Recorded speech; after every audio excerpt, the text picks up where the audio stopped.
Dito tayo sa composition and identification of matter. Hindi ko na i-discuss sa video na to yung discovery ng iba't ibang subatomic particles, no? Kasi meron akong separate video doon. Ililink ko na lang siya doon sa comment o kaya sa description.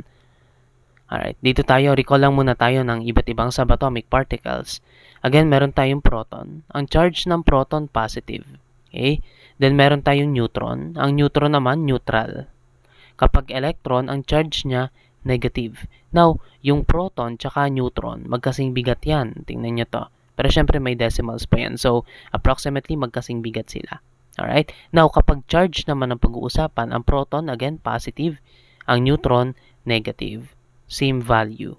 Okay? Now, kapag tinanong sa inyo yung nucleus, ano daw yung nucleus ng atom? Ang sagot nyo dyan, yung pinagsamang proton at neutron. Again, ang nucleus natin, yung mga proton mo, tapos yung neutron. Okay? Itong mga superscript na to, ang sinisignify niyan, yung charge nila. Kaya yung proton may plus sa taas kasi positive yan, yung neutron naman, 0 kasi negative.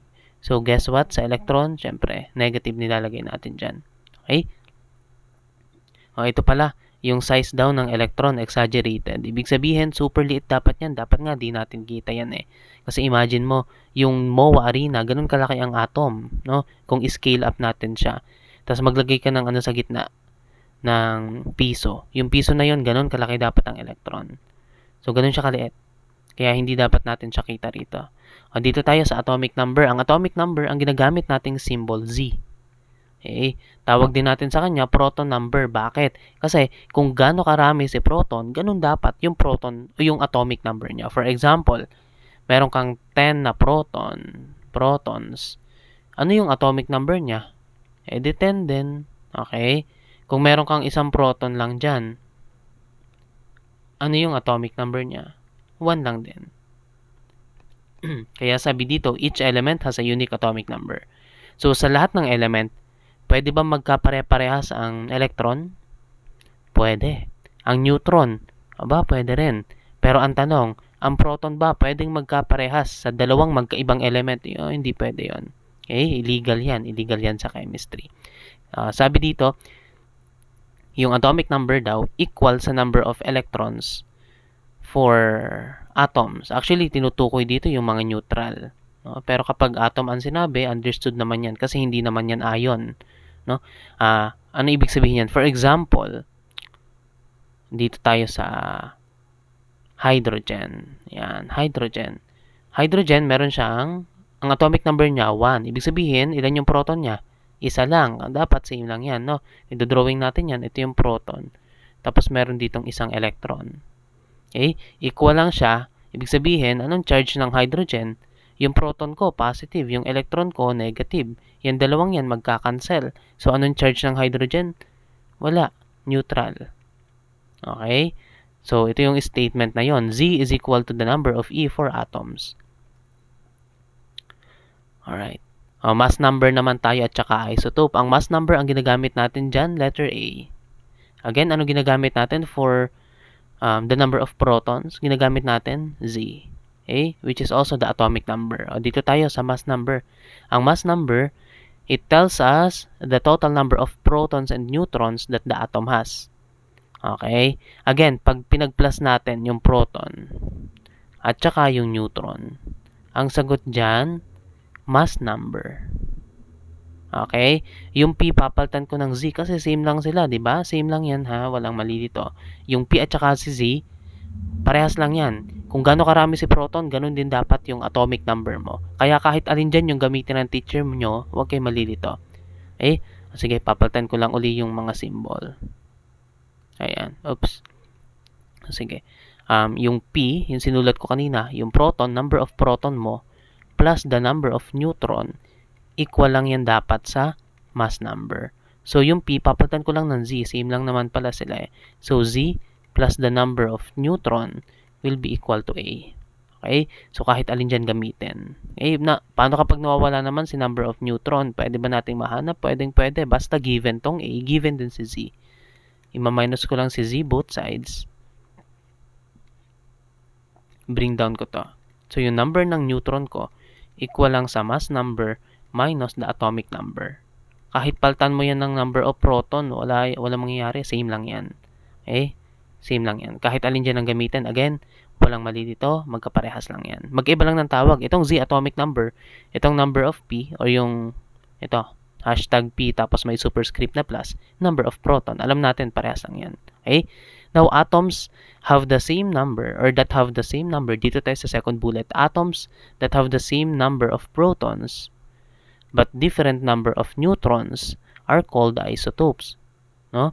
Again, kung meron kang element, sabihin natin may element X and element Y. Etong dalawa, magkaiba ng number ng proton.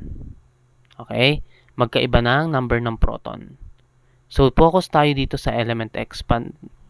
Tanggalin muna natin sa element Y.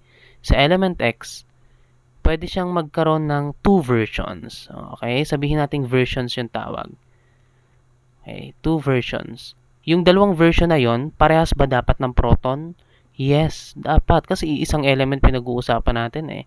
So, parehas ng proton. Pero, yung dalawang version na yon, different ang neutron.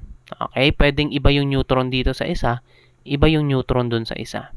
Pero parehas ng proton. Ang tawag natin dun sa dalawa, isotopes.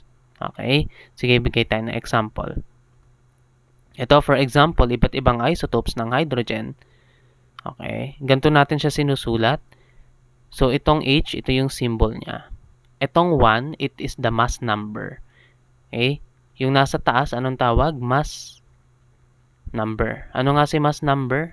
Si mass number, number ng proton plus number ng neutron. Okay? Yung nasa baba, ang tawag natin dito, atomic number. Si atomic number, ano nga siya? Z. Si Z ba kaparehas nitong P? Yes, parehas lang. Okay? Now, kapag minus natin yung dalawa, dito namang isa gagamitin kong example.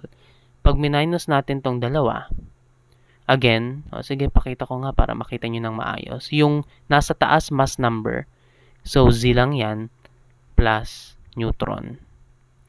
Ito namang nasa baba, Z lang yan. Pag minus ko yan, anong mga matitira? Yung dalawang Z ba, magka-cancel? Yes. Ano matitira ito? Number of neutron. Kaya kapag pinapahanap ni teacher ang number of neutron, tapos given itong symbol na to, minus nyo lang yung dalawa.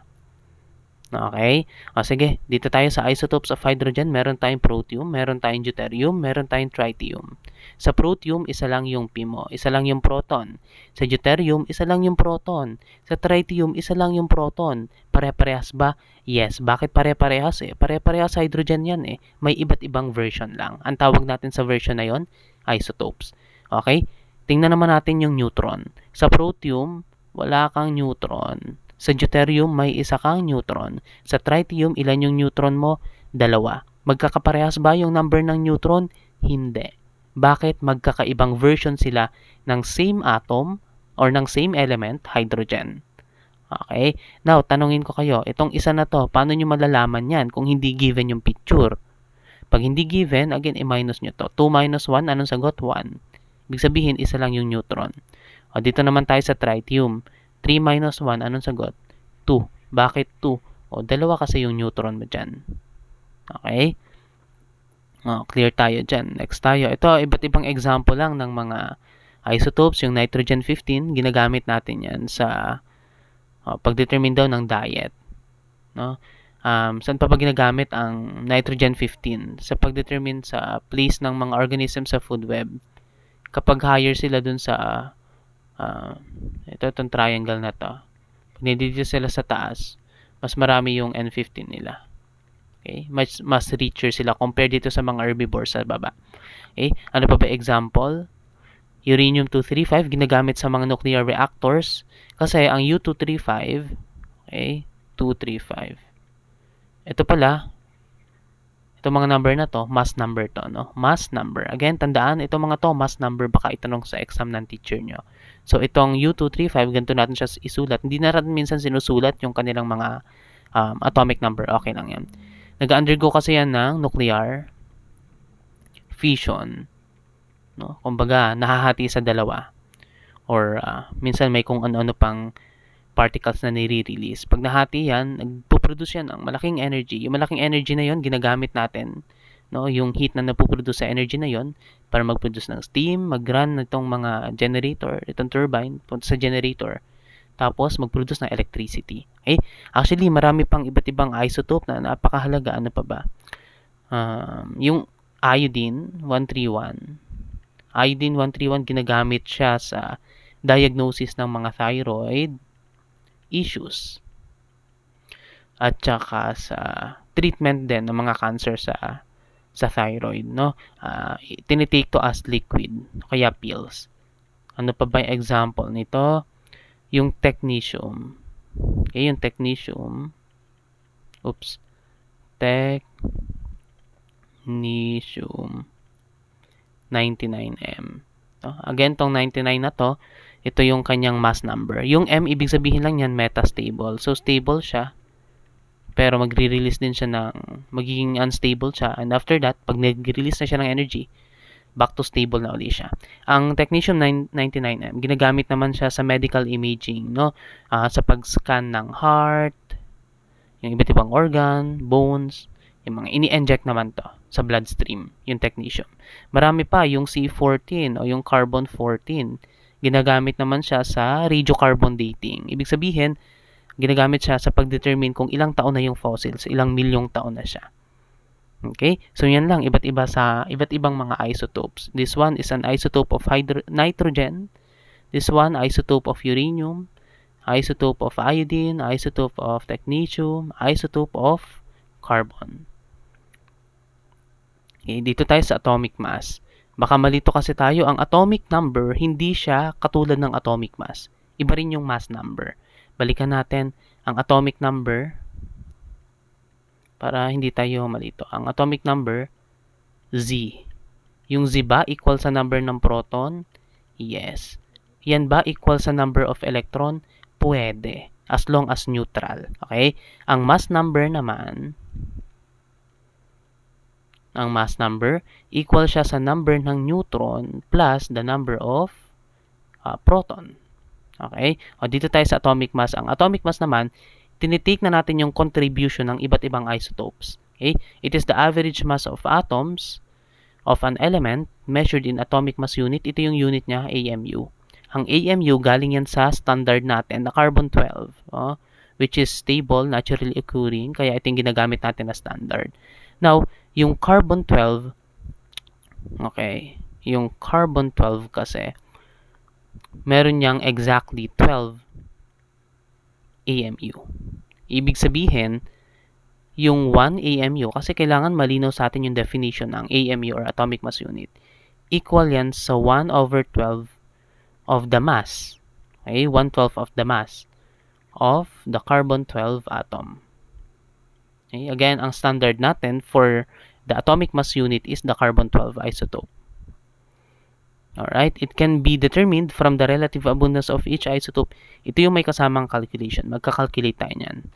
Alright. Here, carbon has two stable isotopes, C12 and C13. C12 contributes 99.9% of all carbon atoms, while C14 contributes 1.1%. If the atomic weight of carbon-12 is 12 AMU and that of carbon-13 is 13.0034 AMU, calculate the average mass of carbon. Okay? Ilan yung isotopes na nandito? Meron tayong 3. Actually, parang typo error to. Dapat 3 to. Ayan. Okay? This is C13. Okay? Kaya 2 lang yung pinakita dito. 2 lang yung set of values natin. Again, meron tayong C12, carbon-12, at saka carbon-13. Kakalculate natin yung average atomic mass niyan. Madali lang yan. Ganito lang yan. Yung C12, okay, hanapin muna natin yung atomic mass unit niya. Ano daw yung value? 12.40 AMU. Sulat nyo lang dito. 12.0000 AMU. Okay? Yung C13 naman, ano daw? 13.0034 AMU. Sulat nyo dito, 13.0034 AMU. Okay? Pagkatapos isulat, balik tayo dito kay C12. Si C12 daw, 99.9%. Ita-times nyo lang yan, yung value na 12, sa 0.9890%. Saan galing to? Dito, sa 98. Okay? Kinonvert ko lang siya sa decimal. Okay? Wala masyadong math doon. Kinonvert ko lang naman siya sa decimal. Okay? Now, dito tayo sa C13. Ito yung average, o yung atomic mass unit niya. I-multiply ko lang siya dun sa kung ilang percent siya. Ilang percent pa siya? 1.10. I-convert ko lang yan sa decimal. 0.0110. Tanggalin ko pala itong percent. And then, i-multiply mo yung dalawa. So, 12 times 0.9890, magkakaroon ka ng sagot dito, no? Ito naman, 13.0034, i-multiply mo siya dito sa 0.0110, isusulat mo yung sagot dito. Pag nakuha mo yung dalawa, pag-plusin mo, makukuha mo na yung average atomic mass. Okay, again, pag nakuha mo yung dalawa, pag-plusin mo lang. Alright, check natin yung answer. Okay, so ito yon. Nagkabaliktad lang siya, wala namang problema dyan kasi multiplication. And then, i-add mo siya doon. Yan yung sagot. 12.01 atomic mass unit. Yan yung makikita nyo sa periodic table of elements. Okay? Here, another example. Chlorine has two naturally occurring isotopes with the following properties. Isotope chlorine 35 with atomic mass of 34,969 atomic mass unit with relative abundance of 75.76%, and chlorine 37 with atomic mass of 36.966 atomic mass unit and relative abundance of 24.24%. Siyempre, calculate the average atomic mass of chlorine. Ganun pa rin gagawin natin. Okay? So, itong value na to, ita-times nyo dito, pero decimal dapat. Tapos, itong value na to, ita-times nyo dito, pero dapat decimal din to. No? Decimal yan, decimal yan. After that, yung mga makukuha nyong sagot, ipapag-add nyo. So, ganito yung solution niya, no? 34, saan ko ba isusulat dito? 34.969 AMU times 0.7576. Okay. May makukuha kayo sa sagot, syempre. I-add nyo yan ngayon dito sa isa. 36.966 AMU times 0.2424. Okay? Yung sagot nyo dyan, yun na yung average atomic mass ng chlorine. Now, para i-check nyo rin syempre, yung relative abundance, lahat yan dapat mag-add up to 100. Okay? Mag-add up to 100. Kapag hindi, baka may kulang pa na isotope na kailangan yung isama. Sometimes sa mga calculation, 3 isotope ginagamit o 4. Kapag ganun, walang problema. Damihan nyo lang to. Sa 2, dagdag pa kayo ng isa. Okay? Depende sa kanyang atomic mass unit tsaka sa kanyang relative abundance. So, pwede nyo i-calculate. Pause nyo muna yung video at yung answer natin dapat yan, 35.45 atomic mass unit.